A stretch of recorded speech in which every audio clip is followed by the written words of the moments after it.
김영곤 동무는 본교 전자공학과 2006 학번으로 2010년에 졸업하였으며 서강대학교에서 석사학위, 2020년 울산대학교 의공학과 박사학위를 취득하였습니다. 현재 엔비디아 DLI 홍보대사, 서울대학교 의학과 겸임교수, 리메진 최고인공지능 경영자로 활동하고 있으며 헬스케어 AI 연구원 기술연구센터 의료영상 담당 교수, 대한의료정보학회 학술이사를 역임하고 있습니다.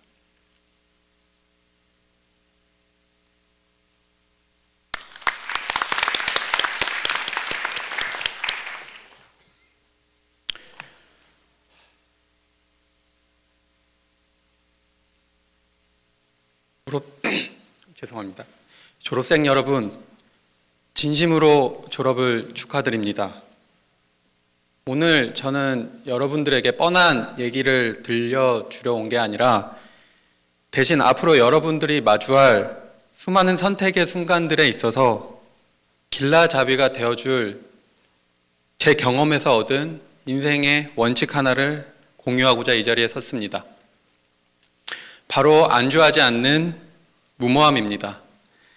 제가 어떻게 고등학교 시절에 게임 광에서 시작해서 현재 이제 서울대학교 병원에서 교수 일을 하고 있기까지 제 인생에서의 토익 점수 350점, 참고로 990 만점입니다. 350점과 그리고 100명 중 80등이라는 숫자에서 시작해서 어떻게 이렇게까지 제가 이루기까지의 이제 과정을 공유드리고자 이 자리에 섰습니다. 시작은 고등학교에서부터 시작이 됩니다.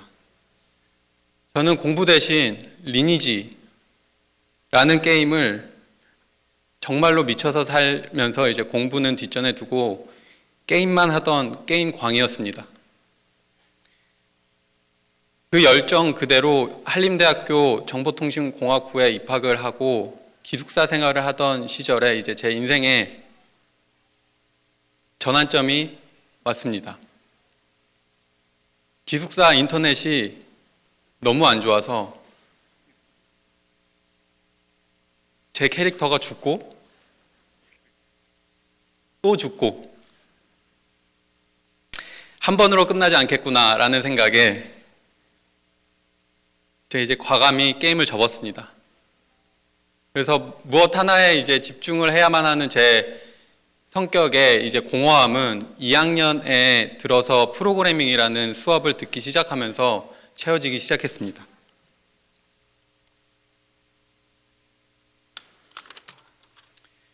그렇게 코딩에 빠져 살던 4학년 1학기가 되었을 즈음에 제 인생에서 이제 처음으로 가장 큰 인생에서의 첫 결심을 하게 됩니다.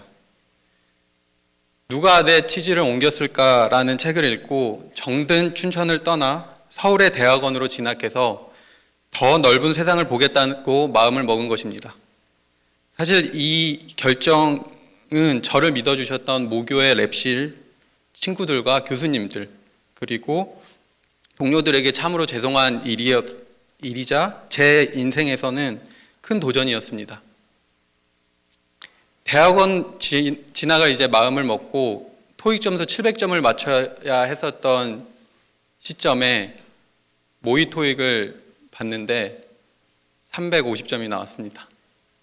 한림대학교 국제관 데이터베이스에 어디인가에 나와 있을 것입니다. 매달 마지막이라는 마음가짐으로 7차례나 토익을 응했더라고요. 그래서 740점이라는 점수를 맞췄습니다. 남들보다 뛰어난 머리가 아니라 제 결정에 책임을 지겠다는 끈기 하나만을 가지고 만들었던 제 인생에서의 첫 번째 결과물이었던 것 같습니다. 그 점수 덕분에 대학원 입시 전형에 이제 자료를 쓸 수 있었고 붙었고 석사과정 중간에 그 점수를 활용해서 LG전자 산학장학생에 지원을 할 수 있었고 똑같이 붙었습니다. 석사 시절로 돌아가면 서울에서의 대학원 생활은 정말 만만치 않았습니다. 아무리 공부를 해도 100명 중에 80등을 면치 못했습니다. 졸업하고 대기업에 들어가서도 아무리 열심히 일을 해도 고과 C를 면치 못했습니다. 다만 3년 차가 되던 시점쯤에 이제 회사에 익숙해질 즈음 고과도 조금씩 잘 받기 시작하고 여유가 생기기 제 하는 역할에 있어서의 여유가 생기기 시작하면서 해외여행을 주로 다니기 시작했습니다. 하지만 스스로를 계속 챌린지한 상황에 던져놓고 책임지는 삶이 제 체질에 맞아서인지 제 인생에 있어서 두 번째 결정을 하게 됩니다. 박사라는 학위를 취득하고자 대기업 퇴사라는 무모한 결정을 하게 됩니다. 박사 시절에도 순탄치 않았습니다. 2018년에 시작한 제 박사과정의 시작은 인공지능이라는 키워드와 더불어 디지털 병리학에서의 인공지능을 활용하는 연구를 시작을 했습니다. 정말 낯선 분야였었기 때문에 이를 개척해야 되는 그 소임을 다하기 위해서 최선을 다했고 하루하루가 너무 힘들었었던 것 같습니다. 현재 교수 일을 하고 있는 지금도 마찬가지입니다. 매일이 즐겁지만은 않습니다. 아시겠지만 AI가 상당히 빠른 변화를 이루고 있고 의료 관련 AI도 마찬가지입니다. 조금만 안주하면 뒤처지면 더 이상 저를 채용해준 서울대학교 병원 그리고 교수님들 그리고 저를 믿고 와준 저희 학생들과 연구원들에게 더 이상의 존중과 존경은 없을 거라는 사실에 지금도 아등바등 매일매일 공부를 하고 자기 개발에 항상 최선을 다하고 있습니다. 일례로 제가 다뤄보지 못한 의료 데이터에 대해서 강의 제안이 오면은 일단 수락을 합니다. 그러고 일주일 동안 후회를 합니다. 안 해도 될 일을. 결국 강의 날짜가 다가옴에 따라서 약속은 지켜야 되기 때문에 열심히 공부를 하고 스스로를 채찍질하면서 결국 발표를 하고 나면 후련함과 동시에 임상적인 어떠한 그 지식에 있어서의 다양함을 조금씩 느끼면서 보람을 느끼고 있습니다. 강의 제안보다도 공동 연구에 있어서 공동 연구 제안이 사실 더 챌린지합니다. 임상 선생님들이 인공지능의 그 기술을 이해하기 위해서 공학인 저에게 이제 컨택을 하기 시작하고 협력 연구를 제안할 때마다 수락을 하게 되면 개인적인 제 시간은 없어짐과 더불어 연구하는 시간에 있어서의 업무 강도가 상당히 커질 수밖에 없습니다. 하지만 모든 제안에 대해서 수락을 하고 열심히 연구를 하다 보니 예전보다는 조금 더 의료 생태계에서의 시스템을 이해를 할 수 있게 되고 그러다 보니 의미 있는 저만의 방향으로서의 연구 주제에 있어서의 주체성을 잡아갈 수 있는 시기가 상당히 그 부분에 있어서 뿌듯함을 느낍니다. 어렸을 때는 마냥 무모하게 안주하지 않는 삶을 살았다면 자리가 사람을 만든다 했나요? 누군가에게 존경받는 사람이 되고 싶다라는 희망이 커지기 시작하면서 이를 이루고자 현재의 삶에 안주하지 않고 항상 최선을 다하고 살고 있습니다.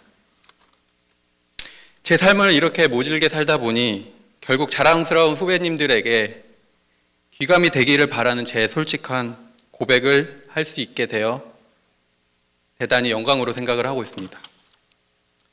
저는 절대 명예나 돈을 쫓아 이 길을 오지 않았습니다. 그저 안주하지 않고 도전한 것뿐인데 다양한 보상들이 늘 항상 제 뒤를 따라왔습니다. 대학원 시절 등록금을 받았고 졸업하고 나서 대기업을 다니면서 대기업 연봉을 받은과 동시에 군면제 혜택까지 받게 되었습니다. 현재 서울대학교 병원 교수, 서울대 의대 겸임교수이자 20명이 넘는 AI를 배우고자 하는 연구원과 학생들을 이끄는 연구실의 책임 연구자가 되었습니다.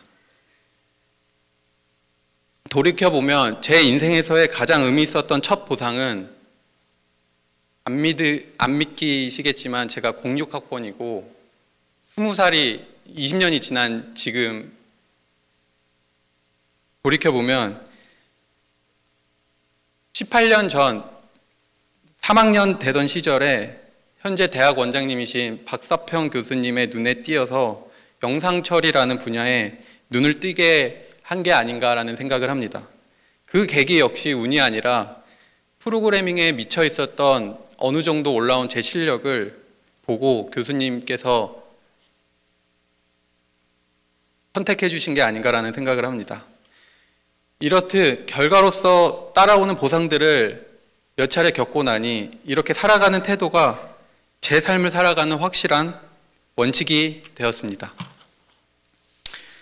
사랑하는 졸업생 여러분, 저는 1학년 때, 대학교 1학년 때 접은 리니지 이후에 단 한 번도 친구들과 다 같이 하는 게임을 하지 않았습니다. 그 에너지를 제가 진짜 책임지고 싶은 연구와 자기 개발에 쏟고 싶기 때문입니다. 이제 세상으로 나가는 여러분, 잘 못해도 괜찮습니다. 350점이면 어떻고 80등이면 어떻고 C등급이면 어떻습니까? 다만 남들의 기준이 아닌 여러분이 더 좋아하는 것을 선택하십시오. 안 좋아하는 삶보다 가슴 뛰는 챌린지를 선택하고 무모하게 미쳐보십시오. 그 치열한 몰입의 경험이 여러분을 생각지도 못한 멋진 곳으로 데려다 줄 것이라고 확신합니다. 여러분의 후회 없는 삶을 진심으로 응원합니다. 감사합니다.